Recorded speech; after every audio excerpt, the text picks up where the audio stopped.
Menstruation ये periods या माहवारी या मासिक धर्म एक नेचुरल बायोलॉजिकल ट्रुथ है, कोई डिजीज या कोई डिसेबिलिटी नहीं।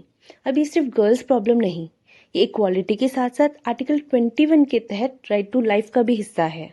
सुप्रीम कोर्ट ने Jaya Thakur versus union of India के केस में जजमेंट सुनाते हुए कहा कि मेंस्ट्रुएशन हाइजीन या मासिक धर्म स्वच्छता एक महिला का फंडामेंटल राइट है। केस में क्या फैसला दिया गया उसे समझने से पहले केस की शुरुआत कहां से हुई उसको जानना जरूरी है। ये पिटीशन एक एनजीओ द्वारा फाइल की गई थी क्योंकि मेंस्ट्रुएशन के दौरान बच्चियों का स्कूल ड्रॉप आउट रेट बहुत अधिक था।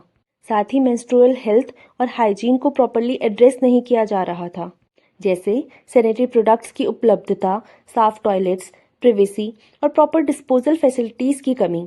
पिटिशनर ने ये बोला कि ये सिचुएशन महिलाओं के राइट टू लाइफ, डिग्निटी और हेल्थ अंडर आर्टिकल 21 का वायलेशन है। इसलिए सैनिटरी नैपकिन्स, क्लीन टॉयलेट्स और उनकी सही डिस्पोजल की व्यवस्था की मांग की गई। सुप्रीम कोर्ट ने इस पर हामी भरी और इस पूरी सिचुएशन को पीरियड पॉवर्टी कहा। इस केस में सुप्रीम कोर्ट के सामने दो मेन मुद्दे थे। पहला कि क्या मेंस्ट्रुअल हाइजीन और सैनिटरी प्रोडक्ट्स के एक्सेस आर्टिकल 21 जो कि राइट टू लाइफ का बात करता है का पार्ट है या नहीं। सुप्रीम कोर्ट ने इस पर जवाब देते हुए ये माना कि मेंस्ट्रुअल हेल्थ और हाइजीन को आर्टिकल 21 के तहत फंडामेंटल राइट या मौलिक अधिकार माना। ये राइट टू लाइफ का हिस्सा है जिसमें राइट टू डिग्निटी के साथ साथ राइट टू हेल्थ भी आता है। सुप्रीम कोर्ट ने आर्टिकल 21A जो राइट टू एजुकेशन से संबंधित है उसको भी इस मुद्दे से जोड़ते हुए कहा कि अगर लड़कियां मेंस्ट्रुअल हेल्थ की कमी की वजह से स्कूल मिस करती हैं तो फ्री और कंपलसरी एजुकेशन अपना अर्थ खो देती है।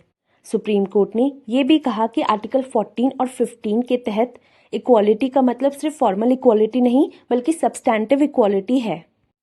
यहाँ फॉर्मल इक्वालिटी का मतलब है कि सब लोगों को सेम ट्रीटमेंट देना बिना उनकी एक्चुअल कंडीशन या डिसएडवांटेज को देखे।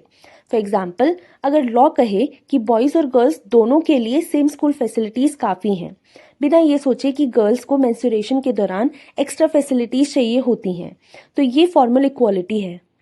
फॉर्मल इक्वालिटी ग्राउंड रियलिटी को इग्नोर करती है और कभी कभार एग्जिस्टिंग इनइक्वालिटी को और बढ़ा देती है।